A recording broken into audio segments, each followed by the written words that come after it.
Hi friends, welcome back to Vijis School Cooking. எல்லாரும் எப்படி இருக்கீங்க? சேஃபாக இருக்கீங்களா? இன்றைக்கி நம்ம சேனலில் ஒரு கப் பொட்டுக்கடலை வச்சு ரொம்ப சூப்பரான ஒரு ஸ்வீட் செய்ய போகிறோம்.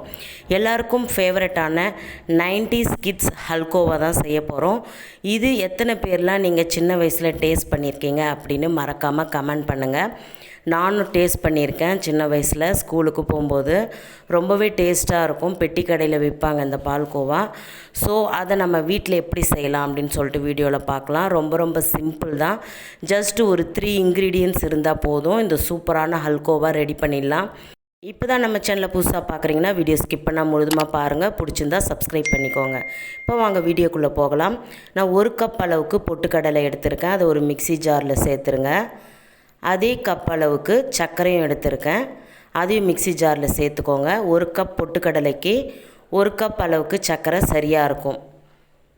இப்போது வாசனைக்காக நான் ஒரு 3 ஏலக்காய் சேர்க்க போகிறேன். நீங்கள் ஏலக்காய் பவுடர் வச்சுருந்தீங்கன்னா 1/2 ஸ்பூன் இல்லைன்னா 1 ஸ்பூன் அளவுக்கு சேர்த்துக்கோங்க. இப்போ இதை நல்லா பவுடராக அரைச்சிட்டு வந்துடணும். நல்லா நைஸாக இருக்கணும். இந்த மாதிரி நல்லா நைஸாக இருக்கணும். ஒருவேளை திப்பியாக இருந்ததுன்னா நீங்கள் ஒரு ஜன்னி வச்சு நல்லா சலிச்சு எடுத்துக்கோங்க. இப்போ நம்ம பால்கோவா எப்படி செய்யலான்னு பார்க்கலாம். ஸ்டவ் ஆன் பண்ணிவிட்டு ஒரு அடி கனமான கடாய் வச்சுக்கோங்க. எந்த கப்பில் பொட்டுக்கடலை அளந்தீங்களோ அதே கப்பில் 1/4 கப் அளவுக்கு நெய் சேர்த்துக்கலாம். நெய்க்கு பதில் நீங்கள் ஆயில் கூட சேர்க்கலாம். இப்போ நெய் உருகினதும் நீங்கள் ஸ்டவ்வை ஆஃப் பண்ணிவிடுங்க. நெய் உருகிறதுக்கு தான் நம்ம ஸ்டவ் ஆன் பண்ணோம். இப்போ நெய் உருகிடுச்சு. ஸ்டவ்வை ஆஃப் பண்ணிவிட்டு நம்ம அரைச்சி வச்சுருந்த பொட்டுக்கடலை சர்க்கரையை இதில் சேர்த்துக்கலாம். நெய் ஹீட்டாக இருக்கிறதுனால நாம் அந்த பாத்திரம் சூடு பண்ணதுனாலையும் சர்க்கரை லைட்டாக இலகி கொடுக்கும். அதனால் நீங்கள் நல்லா மிக்ஸ் பண்ணிகிட்டே இருக்கணும். நல்லா கரண்டி வச்சுட்டு நல்லா அழுத்தம் கொடுத்து ஒரு 5 நிமிஷம் விடாமல் நீங்கள் மிக்ஸ் பண்ணிகிட்டே இருந்தீங்கன்னா இந்த நெய் மொத்தம் இந்த பொட்டுக்கடலையோட உறிஞ்சி நம்மளுக்கு ஒரு பால்கோவா கன்சிஸ்டன்சிக்கு வரும். இப்போ பார்த்தீங்கன்னா ஓரளவுக்கு நெய் மொத்தம் உறிஞ்சிருக்கு பாருங்கள் இந்த பொட்டுக்கடலை. இப்போ நீங்கள் இதே மாதிரி அந்த ஹீட்லேயே நீங்கள் ஸ்டவ் ஆஃப் பண்ணிட்டீங்க. அந்த ஹீட்லேயே இதை மாதிரி கரண்டி வச்சுட்டு நல்லா இதை மாதிரி மிக்ஸ் பண்ணணும். இப்போ பார்த்தீங்கன்னா நெய் மொத்தம் உறிஞ்சிடுச்சு. இப்போ நாம் கீழே எடுத்து வச்சுட்டு நல்லா கரண்டி வச்சு இதை மாதிரி அழுத்தம் கொடுங்க. நம்மளுக்கு இந்த பொட்டுக்கடலை மாவு இப்படி பிடிச்சா அந்த கொழுக்கட்டை மாதிரி வரணும். அந்த மாதிரி வரணும்.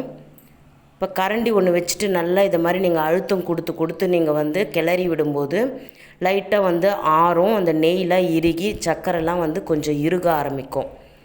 இப்போ பார்த்திங்கன்னா இந்த ஸ்டேஜில் நீங்கள் ஒரு டிஃபன் பாக்ஸ்லையோ இல்லை இதை மாதிரி ஒரு ஸ்வீட் பாக்ஸ்லையோ இல்லை ட்ரேலையோ நீங்கள் செட் பண்ணிக்கலாம். உங்களுக்கு எந்த ஷேப்பில் வேணுமோ அந்த ஷேப்பில் நீங்கள் செட் பண்ணிவிட்டு நீங்கள் சாப்பிடலாம். நம்மளுடைய ஸ்வீட் ஆல்ரெடி ரெடி ஆகிடுச்சு. ஜஸ்ட்டு நாம் இப்போ அதை ஷேப் பண்ண போகிறோம், அவ்வளோதான்.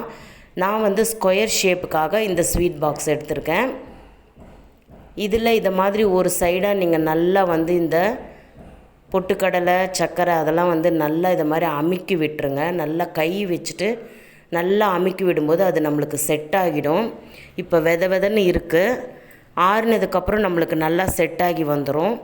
நான் ஸ்கொயர் ஷேப் வேணுன்றதுனால இந்த மாதிரி பண்ணுறேன். உங்களுக்கு ஒரு வேளை நீங்கள் லட்டு மாதிரியும் இதை பிடிச்சிக்கலாம். அப்படி இல்லைன்னா சப்பாத்தி கட்டையில் லைட்டாக சப்பாத்தி மாதிரி திரட்டிட்டு ஒரு ரவுண்ட் ஷேப்லேயும் நீங்கள் கட் பண்ணி சர்வ் பண்ணலாம். நான் ஸ்கொயர் ஷேப்புக்காக இந்த மாதிரி நான் பண்ணுறேன். இப்போது நல்லா கையில் நல்லா ப்ரெஸ் பண்ணி விட்டுட்டு அடுத்ததாக இது மாதிரி ஒரு கரண்டி ஒன்று வச்சுட்டு நல்லா ப்ரெஸ் பண்ணிக்கோங்க. நான் இந்த பாக்ஸில் ஆயிலோ நெய்யோ எதுவுமே தடவலை, கரண்டிலையும் தடவலை. ஏன்னா நம்ம ஆல்ரெடி நெய் விட்டுருக்கோம். இப்போ பார்த்திங்கன்னா நல்லா சமப்படுத்தியாச்சு. இதை நீங்கள் இப்போவே பீஸ் போட்டுட்டு அப்படியே வெளியே ஒரு 2 மணி நேரம் ஆற விட்டுருங்க. இந்த ஸ்வீட் நல்லா ஆறினதும் நம்மளுக்கு பால்கோவா மாதிரி சூப்பராக நம்மளுக்கு கரெக்டான ஷேப்பில் கிடைக்கும். இப்போ பார்த்திங்கன்னா நான் கட் பண்ணிட்டேன். இப்போ இது நல்லா ஆறட்டும். ஆறுனதுக்கப்புறம் நான் எப்படி இருக்குன்னு காட்டுறேன். ஃப்ரெண்ட்ஸ், இந்த பால்கோவா ரொம்ப டேஸ்ட்டாக இருக்கும். இதை ஹல்கோவான்னு சொல்லுவாங்க, பெட்டிக்கடை பால்கோவான்னு சொல்லுவாங்க. இது மைதாவில் தான் செய்வாங்க. ஆக்சுவலாக பார்த்திங்கன்னா உண்மையான இது மைதா மாவில் தான் செய்வாங்க. பட் மைதா மாவு நம்மளுக்கு ஹெல்த்து இஷ்யூ இருக்கிறதுனால நாம் பொட்டுக்கடலையில் செய்கிறோம், அவ்வளோதான். பொட்டுக்கடலையில் ரொம்ப டேஸ்ட்டாக இருக்கும். குழந்தைங்களுக்கு ஒரு ஆரோக்கியமான ஸ்வீட்டுன்னு சொல்லலாம். ஓகே ஃப்ரெண்ட்ஸ், இந்த வீடியோ கண்டிப்பாக உங்களுக்கு பிடிச்சிருக்குன்னு நினைக்கிறேன். வீட்டில் ட்ரை பண்ணுங்கள், கமெண்ட்ஸில் எப்படி இருந்துச்சுன்னு சொல்லுங்கள். அண்ட் இந்த வீடியோ பிடிச்சிருந்தா இதுக்கு ஒரு லைக் பண்ணுங்கள், உங்கள் ஃப்ரெண்ட்ஸ் ரிலேட்டிவ்ஸ்க்கு ஷேர் பண்ணுங்கள். மறக்காமல் நம்ம சேனலை சப்ஸ்கிரைப் பண்ணி பெல் ஐக்கான ஆலில் செட் பண்ணி வச்சுக்கோங்க. அப்போ போடுற இன்ட்ரெஸ்டிங்கான வீடியோ உங்களுக்கு உடனுக்குடன் நோட்டிஃபிகேஷன் வரும், நீங்கள் பார்த்து என்ஜாய் பண்ணலாம். ப்ளேலிஸ்ட்டில் நிறைய ஸ்வீட் ரெசிபீஸ் இருக்குது, செக் பண்ணுங்கள். எண்டிலையும் தரேன். நெக்ஸ்ட் ஒரு வீடியோவில் சந்திக்கிறேன். Until then, bye from Vijis. Thanks for watching.